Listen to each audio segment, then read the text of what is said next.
The color vanished almost as quickly as it had appeared.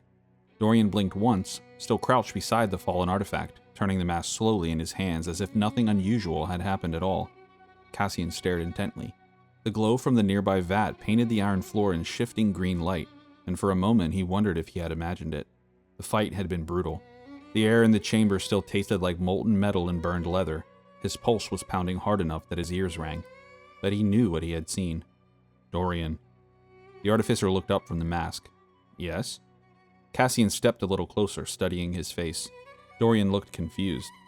What is it? Cassian held his gaze for another second. Nothing. Never mind. Dorian raised an eyebrow. Then he gave a quiet, tired grunt and stood, brushing soot from his knees with one hand while still holding the mask in the other. Across the chamber, Jackson glanced between them. What's going on? Cassian finally broke eye contact and exhaled slowly. Nothing. Dorian gave him a small, satisfied nod and turned the mask once more in his hand, studying the etched metal lines that curled across its surface. It's surprisingly light, he murmured. Put it away, out of sight, Juno said without looking up from Gabriel. Her hands were still glowing faintly as she worked the last threads of healing magic along the wound in his side. We have no idea what kind of power that object holds. Dorian looked toward her. There's no active enchantment radiating from it. You checked? Instinctively. Juno snorted quietly. Regardless, this is not the place for tests. Cassian watched him for another moment before turning back toward the drafting table. He tapped the stack of schematics with the back of his hand. We take everything useful and get out of here. The papers rustled as he separated them carefully. Several more diagrams lay beneath the Soul Forge plans Dorian had been studying earlier, pages filled with mechanical cross-sections, ritual channels, and notes written in Azmakel's jagged script. Jackson leaned over the table beside him. Please tell me one of those says, press this button to destroy evil demon resurrection machine. Cassian flipped the page. I'm afraid not. Dorian stepped closer again, slipping the mask into the satchel at his side almost absent-mindedly before leaning over the diagrams. The three of them studied the pages together. This entire structure, Dorian said, tracing one of the lines that ran through the design, channels soul energy through the central pyre.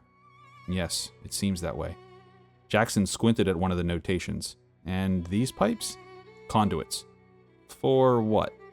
Dorian glanced at the margin where several ingredients were listed beside a cluster of infernal symbols. Blood. Jackson straightened. Fantastic. Across the chamber, Dion lowered Leaf carefully onto a relatively clear stretch of iron floor. The rogue groaned as consciousness returned in uneven waves.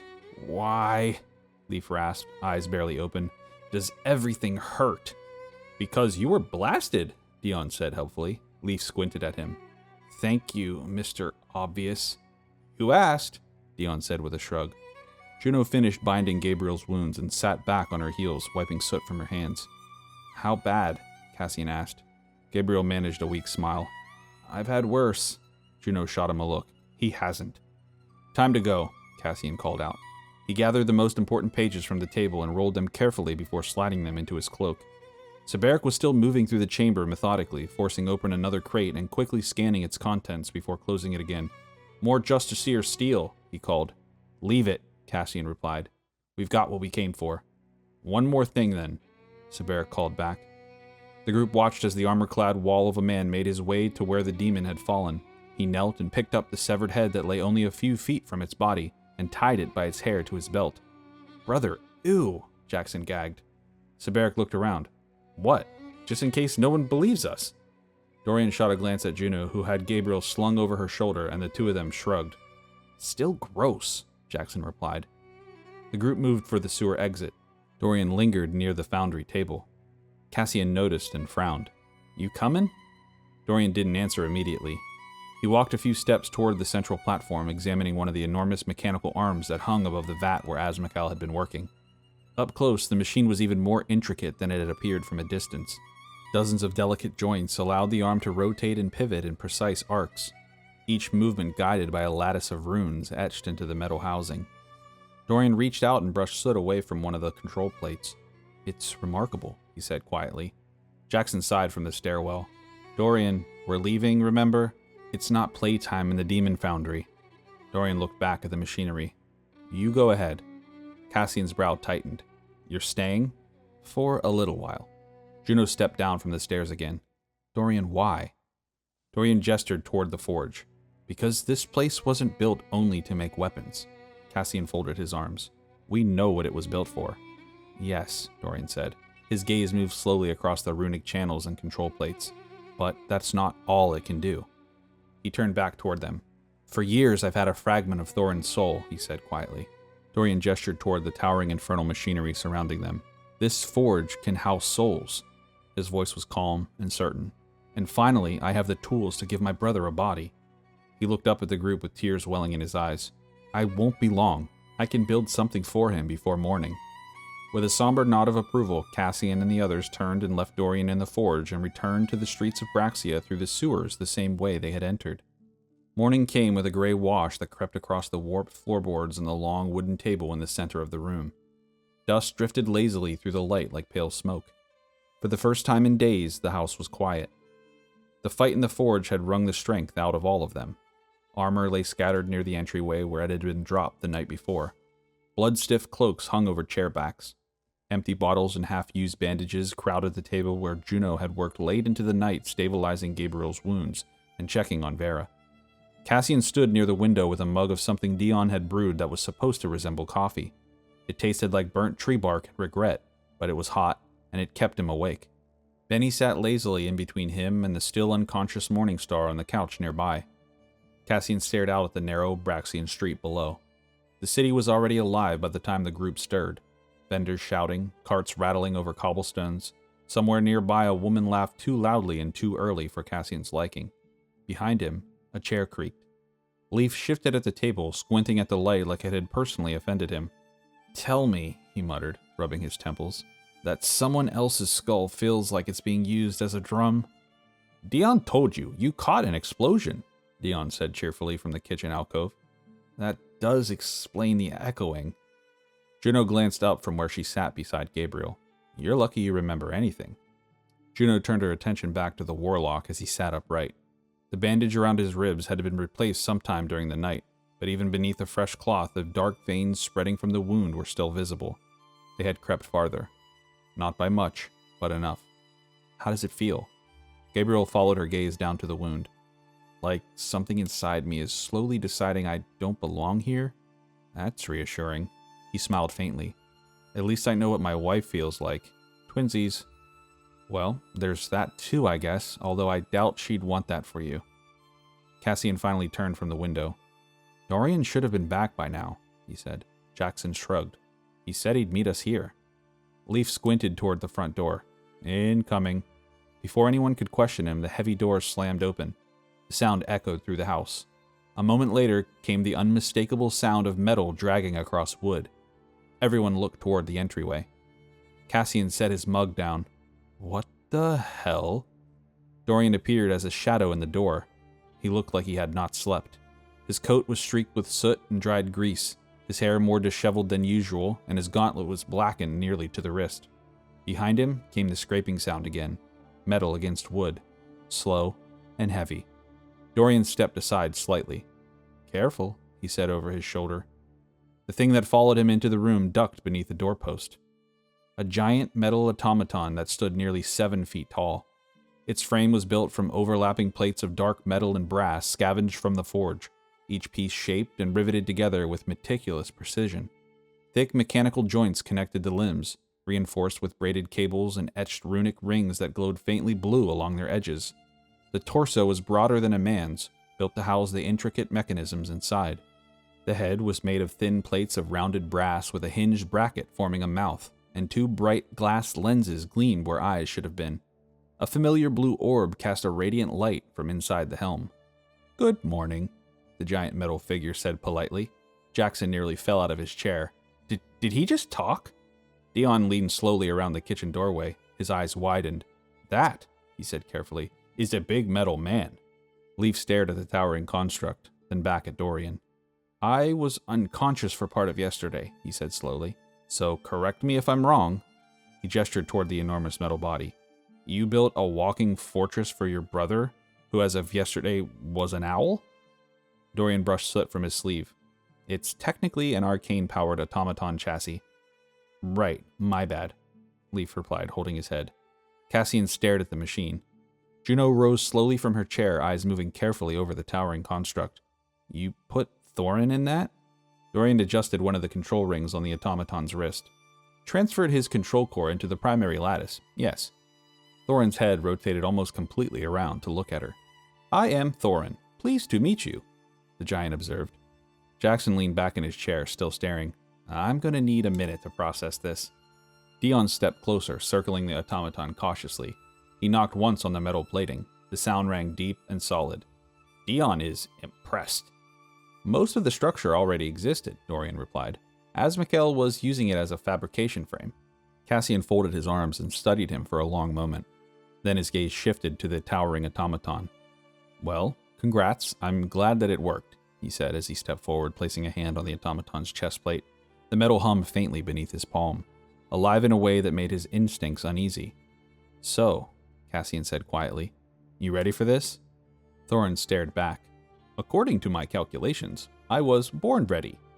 Jackson and Leaf tried hard to hold in a chuckle, and failed. Cassian looked at Dorian, who seemed to be content and pleased with his progress. Right, well then, we should talk about what's next. Then he turned back toward the table where the soul-forged schematic still lay spread across the wood. Out with it then, Cassian said to Dorian, not facing him. Dorian hesitated, then pulled the metal mask of envy from his bag and placed it on the table in front of the group. The morning light that crept through the warped shutters of the Silver Wolf's front window fell across the green metal in a pale strip that made the etched lines along its surface glimmer faintly. Up close, it was smaller than any of them expected. Thin, almost delicate. The curved edges of the faceplate looked less like armor and more like something ceremonial. Cassian stood with one hand resting against the back of his chair, studying the artifact intently. A stretch of silence fell over the room. So, Jackson said after a long moment, that's it then. One of them.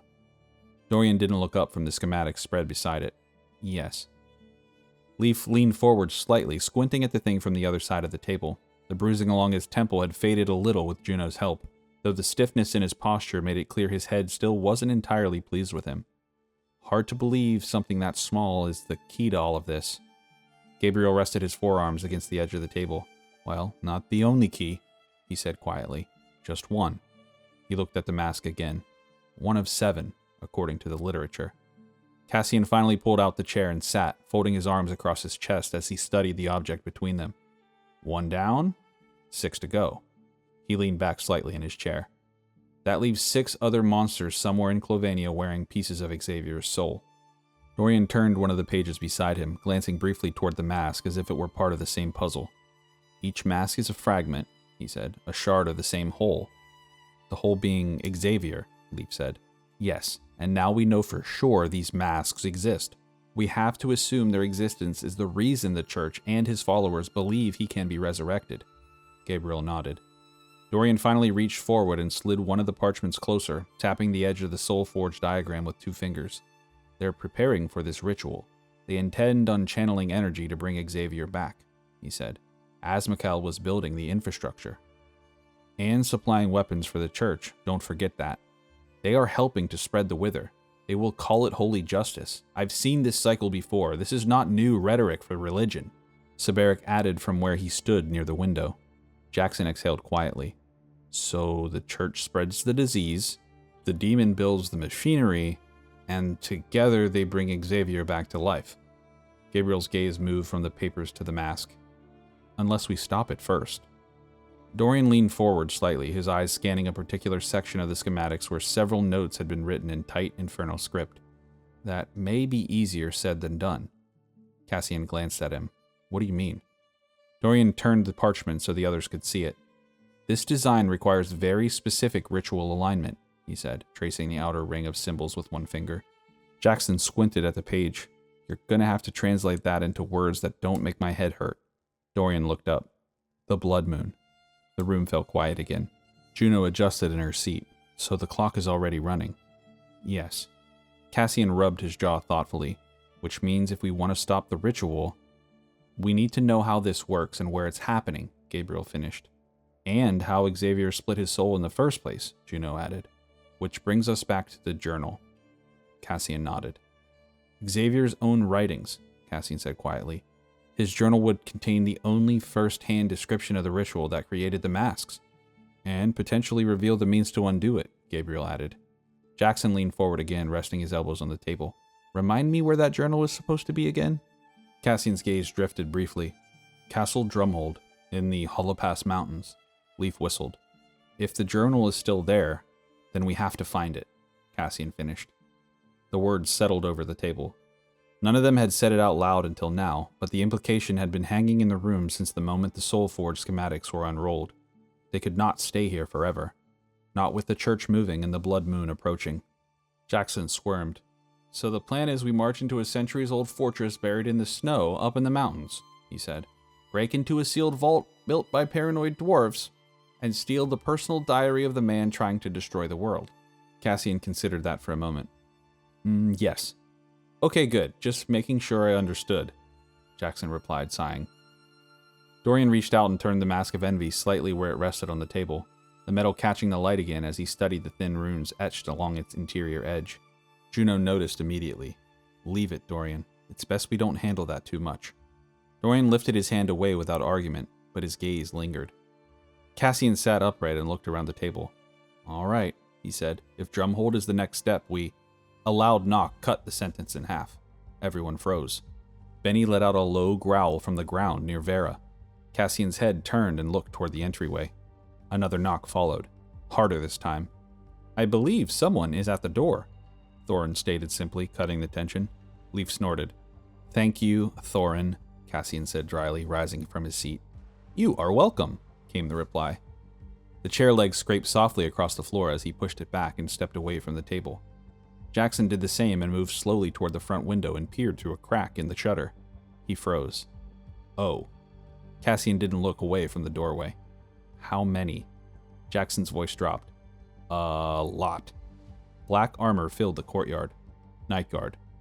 Cassian stepped beside the window as well and peered out. Jackson had not exaggerated.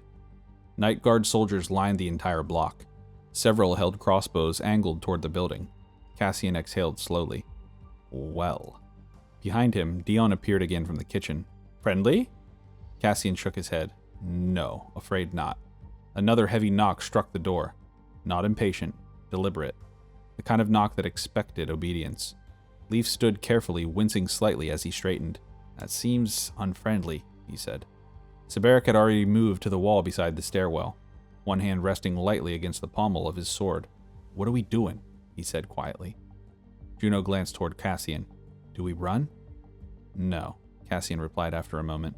Nowhere to go. Let's play it cool. Dorian closed the satchel beside the table and stepped away from the schematics. Thorin's towering automaton body shifted slightly where it stood near the wall, metal joints humming faintly as the construct adjusted its stance. Stay here, Thorin, Dorian said to the automaton. Thorin tilted his head. Unfortunate. Cassian stepped forward and opened the door. Lord Adrian's Night Guard filled the street. The nearest captain stood directly in front of the threshold, his helmet tucked beneath one arm. The man's face was hard and unreadable, a thin scar running down from the corner of his left eye to the edge of his jaw. Behind him, rows of armored soldiers waited in perfect silence. The captain's gaze moved calmly across the group standing in the doorway. Cassian Valemont. Cassian didn't react. Yes? You and your companions are to come with us. The man's tone was polite but serious. Juno folded her arms. Care to explain why? The captain did not look at her. Orders from Lord Adrian. Cassian glanced past the captain toward the soldiers filling the street. You brought half the guard? Precaution. Leaf leaned slightly toward Jackson. In fairness, he murmured, we do have a reputation. The captain stepped aside from the doorway. You will accompany us to the castle. Dorian raised an eyebrow. That does not sound optional. It is not. Cassian studied the man for another moment. Then he nodded. All right. The captain gestured down the street. The Night Guard formation shifted instantly, soldiers moving with silent discipline to form an escort around the group. Within minutes, they were being walked through the narrow Braxian streets toward the castle. The city had noticed. Shops had gone quiet as the column passed. Citizens pressed themselves against doorways or watched cautiously from upper windows while the Night Guard escorted the party through the district toward the looming black spires of Adrian's castle. The gates opened before they arrived. No words were exchanged as they were led through the outer courtyard and into the castle entry, and then into the ballroom. The stone corridors swallowed the sound of their footsteps as the Night Guard guided them deeper into the fortress. Cassian noticed it immediately. torches still burning along the walls, servants moving quietly through the halls. The castle was awake during the day. Jackson noticed it too. "This is unusual," he muttered. They ascended a flight of stairs, and at the end of a long, familiar corridor sat a pair of tall wooden doors. 2 night guard pushed them open. The study beyond was already occupied. Lord Adrian stood at the far end of the room. The vampire lord did not look pleased. He stood near the long council table with both hands rested against the polished wood, his posture rigid with barely restrained fury. Even in the dim light of the chamber, his golden eyes burned with a cold intensity that made the air itself feel sharp. The group had seen Adrian composed, amused, even curious. They had never seen him like this. The vampire was awake in full daylight, and he was furious. The night guard's escort stopped several paces behind the party. The heavy doors shut with a final, echoing thud. Adrian's gaze moved slowly across the group. When he finally spoke, his voice carried a quiet, dangerous calm. "You were warned, were you not?" The silence in Adrian's council chamber stretched thin enough to snap. The question hung in the air. Cassian held his ground a few paces from the table. Behind him, the night guards stood like statues. "You were warned," Adrian repeated. Cassian did not look away from him. "Yes," he said. The vampire's lip curled slightly. "And yet you chose to ignore me." Jackson shifted his weight beside the table, clearly reconsidering several of his recent life choices. "With respect," he said carefully, "we didn't exactly have the luxury of leaving a demon lord running a forge underneath the city, building weapons for the church, and trying to bring back an ancient evil being, again, with the most respect." Adrian's gaze snapped to him. The temperature in the room seemed to drop 10 degrees. "You did not have the luxury of obeying my direct command?" Cassian felt the weight of every night guard behind them shift slightly. Adrian straightened slowly from the table. The movement was measured, deliberate, but the fury beneath it was impossible to miss. "You were my guests," he continued. "You entered my city under my protection." He began pacing slowly along the edge of the council table. "And in return for that protection, I asked for one thing." He stopped. "One." Cassian didn't answer. Adrian's eyes burned. "You were asked to leave Azmakael alone." Gabriel spoke quietly. "And leave Azmakael alive?" Adrian turned toward him. "Yes." Gabriel nodded once. That wasn't really an option. For a moment, the vampire lord simply stared at him. Then he laughed. It was not a pleasant sound. "You presume that this was about protecting Azmakael." He turned sharply toward the window overlooking the city. "Azmakael was a problem. A large one." He looked back at them. "But he was a problem I was managing." Cassian frowned slightly. "You were allowing a demon to build weapons for the church, right here in Braxia." Adrian's expression darkened. "I was containing a demon who had embedded himself beneath my city," Adrian snapped. His voice rose now, the calm finally cracking. "And you destroyed him."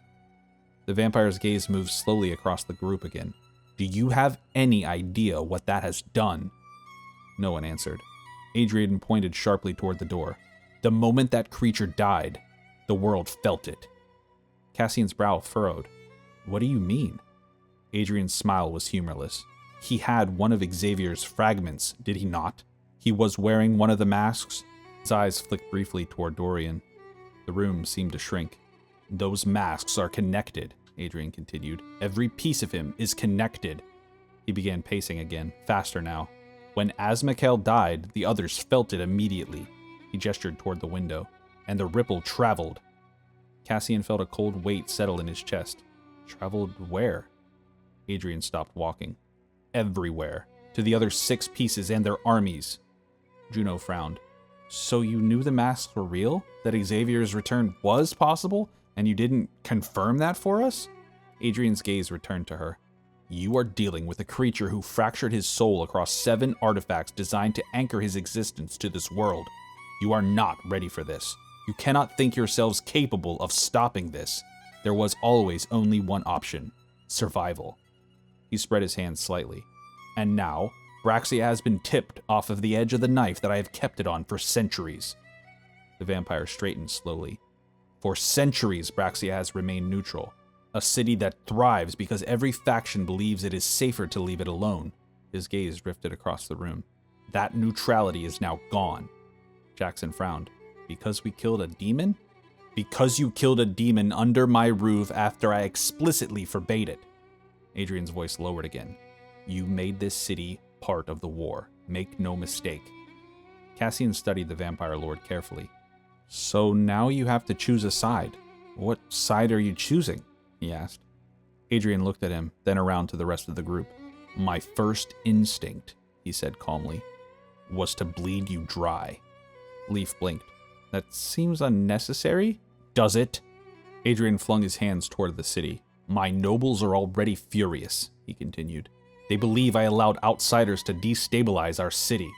He clasped his hands behind his back. Feeding you to them would resolve that problem rather quickly. Juno's grip tightened slightly on her hammer, and yet we're still breathing. Adrian's gaze shifted to her. Yes. He walked slowly back toward the table. The only reason that you were not executed the moment you entered this room is because you saved my daughter. His eyes flicked briefly toward Jackson. Silence returned. Adrian stopped beside the table and looked at each of them in turn. Do not mistake that mercy for forgiveness, he said. His voice was calm again, but the anger beneath it had not faded. Your actions have set forces in motion that will reach far beyond this city. His golden eyes settled on Cassian. And now, we are all going to deal with the consequences. Before anyone could ask about the consequences, the chamber doors burst open. A night guard officer stepped inside. The man stopped immediately upon crossing the threshold, clearly realizing he had walked into the middle of a confrontation he did not wish to interrupt. His helmet was tucked beneath one arm, and the tension in his shoulders suggested he would have preferred almost any other assignment. Adrian did not turn. His voice was quiet but firm. You had better have a very good reason for interrupting. The guard swallowed. Yes, my lord. Only then did Adrian glance over his shoulder. The soldier stepped forward quickly and held out a sealed parchment. This arrived only moments ago. Adrian frowned slightly. From where? Valoran, my lord.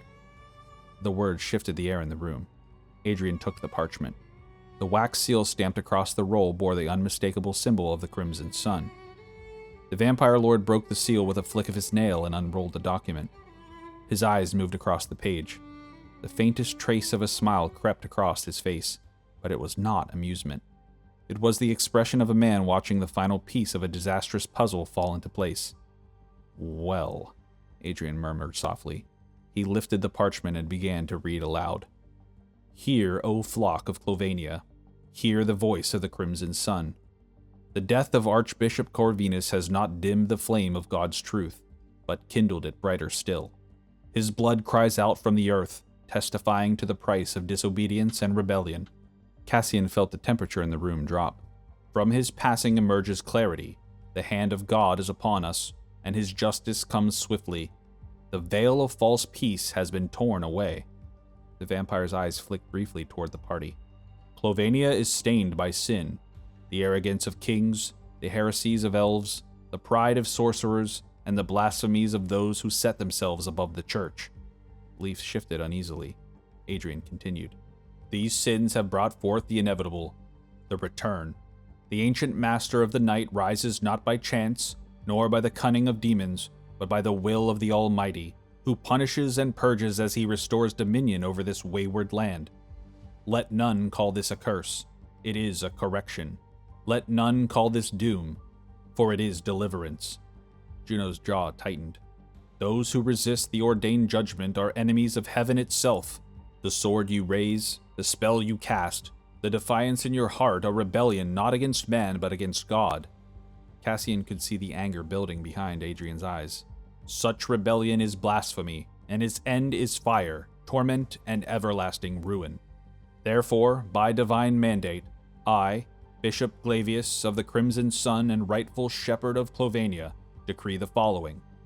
All souls of Kjlovania must kneel to the Crimson Sun and its chosen vessel of judgment, lest they be cut off from grace. Neutrality is heresy. To remain undecided is to side with the enemy. Those who oppose the church shall be scourged, their names erased, their lineage forgotten, their souls condemned. He lowered the parchment slightly, but he finished the decree. The justiciar march henceforth without restraint, cleansing the heresy from every city Every village and every household. The final words left his lips with cold precision.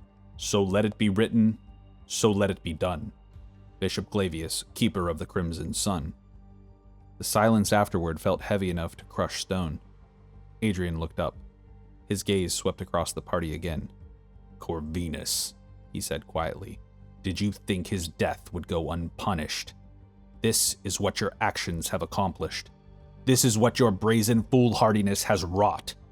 Cassian didn't answer. Adrian stepped forward. For centuries, the vampire continued, Braxia has survived because it stood between the powers of this land. His voice grew sharper. Kings feared attacking it. Church officials tolerated it. Creatures of the night stayed away. He tossed the parchment onto the council table. That balance is now gone. The group stayed silent, the weight of their actions sitting in a thick fog around them. The night guard officer who had delivered the decree was still standing near the threshold, but the tension in his posture had worsened. His shoulders were rigid now, his gaze flicking repeatedly between Adrian and the floor like a man calculating the safest possible way to speak. Adrian noticed that the guard had not left. He did not turn around immediately. His patience, already strained thin, seemed to evaporate entirely. You are still here, he said without looking back. Yes, my lord. The answer came quickly, but it carried a tremor the man had not shown earlier. Adrian slowly turned his head. The officer swallowed. My lord, there is further news. A silence followed that made the torches seem loud. Adrian's expression hardened. Tell me. The man stepped forward carefully, as though each pace might bring him closer to execution. Our scouts returned at first light. Cassian watched Adrian's posture change slightly. What did they report? The soldier hesitated. Not long, but long enough to make everyone in the room notice. They reported disturbances in the countryside surrounding Braxia. Adrian's eyes narrowed. Define disturbances. The man drew a breath. At first the report seemed isolated. A collapsed road outside the eastern vineyards. A section of forest floor split open near the river. He glanced briefly toward the party. But more reports followed. Adrian's voice dropped to a dangerous quiet. And the soldier's hands tightened slightly around his helmet. They are not natural collapses.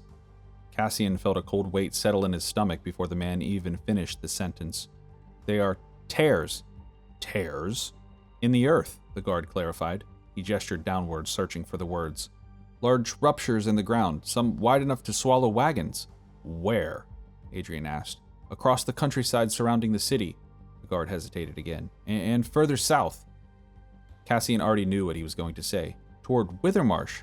Adrian stepped forward. How many? The soldier shook his head. Too many for coincidence, my lord, he continued carefully. The scouts reported at least 7 confirmed sites this morning alone. More may exist beyond the patrol routes. Jackson leaned forward slightly. And what's coming out of them? The guard looked directly at Adrian before answering. Creatures. His voice lowered. Night creatures? Undead. The group glanced at each other.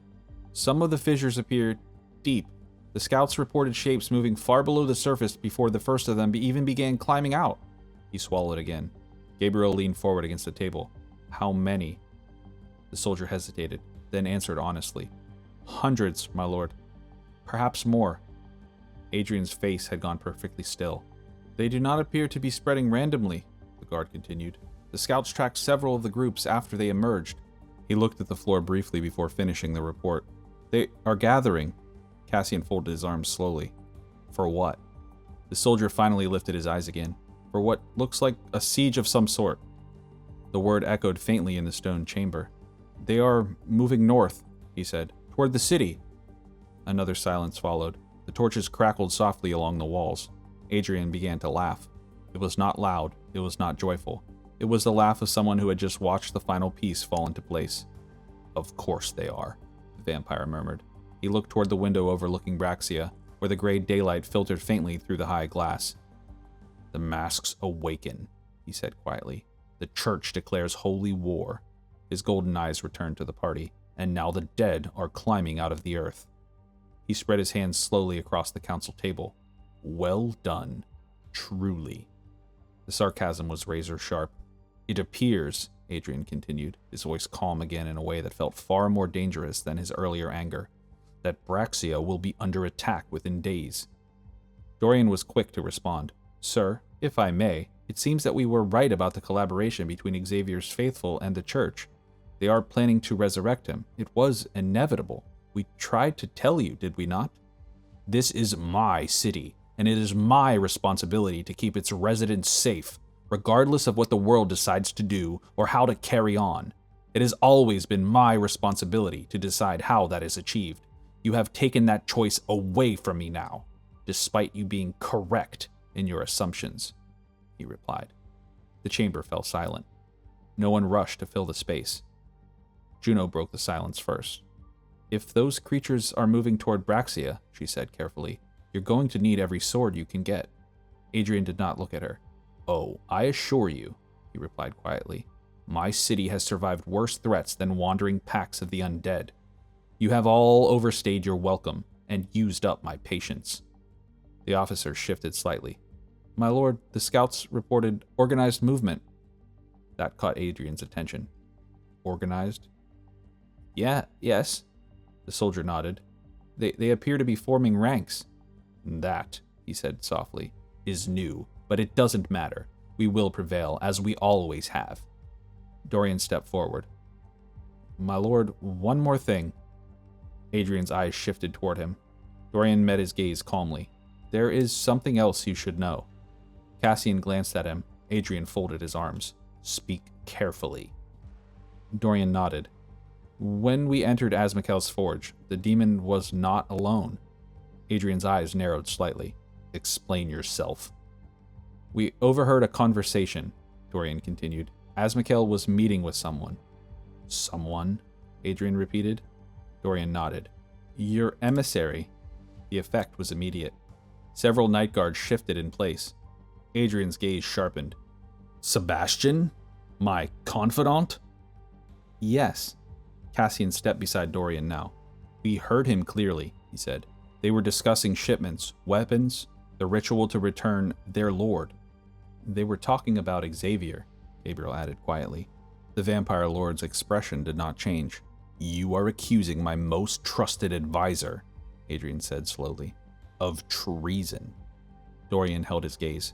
Yes. Adrian turned slightly toward the night guard officer. Send for him. The command carried no hesitation. The soldier bowed quickly and hurried from the chamber. The doors closed again. This is no mere statement. If you are lying or wrong about this, even the grace I have shown on behalf of my daughter will not save you, Adrian said calmly. No one replied. When the doors finally opened again, a tall figure entered the room. Adrian's emissary floated with the calm confidence of someone accustomed to standing before power. His dark coat was immaculate despite the hour, and his posture remained perfectly composed as he approached the council table. He bowed his head slightly. My lord. Adrian's voice was cool. You have been accused. The emissary glanced toward the party. Of what? Cassian stepped forward. We saw you in Azmakel's forge. The emissary's brow creased faintly. That is impossible. You were speaking with the demon, Gabriel said, discussing the forge and the masks. The emissary looked genuinely puzzled. I have not left the castle grounds in 2 days. Juno folded her arms. That's convenient. The emissary turned toward Adrian again. My lord, if I may speak plainly. Adrian gestured. By all means. Sebastian glanced briefly at the party before answering. These accusations sound remarkably similar to the behavior of another individual we have encountered recently. Theric, Adrian hissed. The name hung in the air. Jackson frowned. You're saying the shapeshifter did this? It would not be the first time he impersonated someone within the city. Did he not just take on your face just the other night? The emissary replied calmly, eyeing Jackson. Jackson gulped. Yeah, I guess he did. You see, my lord, why would it be far-fetched to believe he has done the same for me, the closest member of your council? Cassian watched him carefully. The man's voice was steady, his posture was relaxed, convincing, almost too convincing. Dorian's mind raced through the conversation they had overheard beneath the forge. He had assumed it was Adrian's emissary. Everyone had. Something about the access required, the ability to move freely through the castle, to reach Allura, to track the party, to appear wherever they went. Dorian's eyes lifted slowly, and the realization struck him like lightning. Of course, He stepped forward. "My lord." Adrian glanced toward him. "What do you have to say for yourself? He is right. It very well could have been Theric himself." Dorian pointed toward the emissary. "No, my lord. That's him." The room froze. Sebastian turned slightly. "I beg your pardon?" Dorian's voice sharpened. "You're Theric." Several Night Guard immediately shifted their stance. The emissary laughed softly. "Don't be ridiculous. That is absurd." Dorian shook his head slowly. "No. You've known where we were every step of the way." His eyes burned with sudden clarity. "You knew about the festival. You knew about Allura. You knew about the catacombs." His voice hardened. "Because you were always there." The emissary's smile thinned slightly. Cassian felt the realization beginning to spread through the room.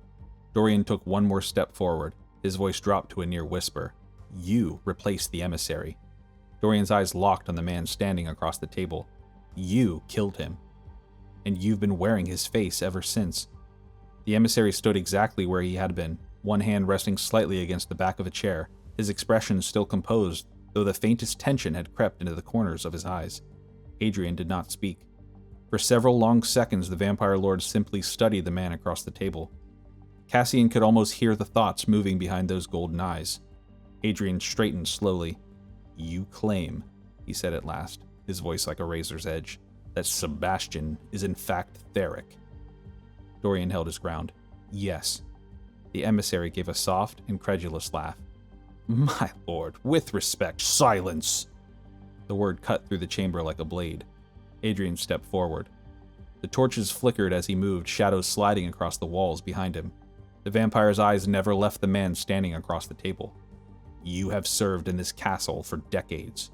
You have negotiated the trade accords with Valoran. You have attended every council meeting in this chamber for many years. You know all the city's secrets and weaknesses." The emissary nodded. Yes, my lord." Adrian's head tilted slightly. "Which means," he said softly, "if you are not who you claim to be." His voice trailed off. The emissary opened his mouth to respond. Adrian's eyes suddenly burned brighter. When he spoke again, the tone had changed. It was no longer a conversation. It was a command. "Look at me." The words carried weight, invisible and ancient. The emissary's gaze lifted involuntarily. Their eyes met. For a moment, Sebastian tried to look away. He couldn't. The vampire's will clamped down like iron. Cassian had seen Adrian command rooms before. This was different. This was power, the kind that bent weaker minds like reeds in a storm. Adrian stepped closer, his voice dropping to a quiet, irresistible murmur. "You will answer me." The emissary's jaw tightened. "Yes, my lord." "Are you the man you claim to be?" The man's lips trembled. For a moment, he fought it. Then the truth forced its way out. "No." The word slipped free like blood from a wound. A ripple of tension moved through the night guard behind them. Adrian did not blink. "What are you?" The emissary's body shuddered. The man's calm composure cracked. "His most loyal servant." The words crawled out through clenched teeth as he fought against Adrian's will. Gasps broke through the chamber. And then, the transformation began. The man's posture twisted. His shoulders jerked violently as if something beneath the skin were trying to escape. His features blurred, bones shifting beneath the flesh with sickening fluidity.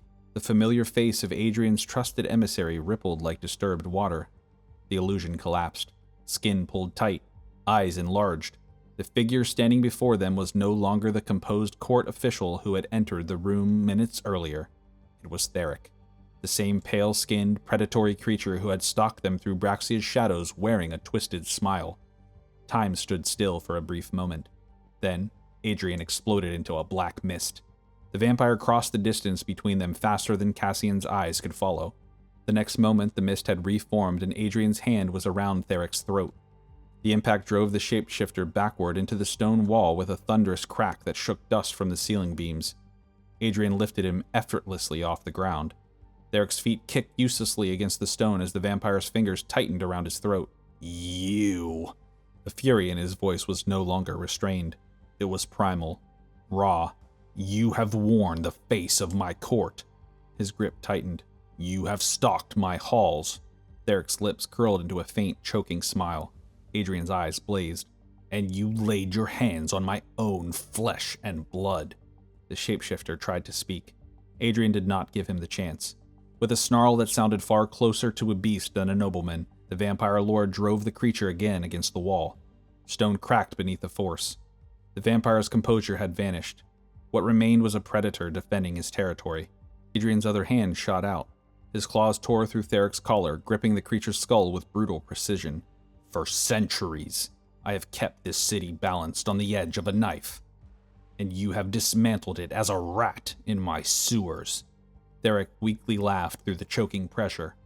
The sound enraged Adrian further. The vampire's arm moved with a swift yank, and the sound that followed was a wet, tearing crack that echoed through the chamber, and then Theric's head separated from his body. The shapeshifter's corpse collapsed in a heap against the wall, blood splattering across the stone floor.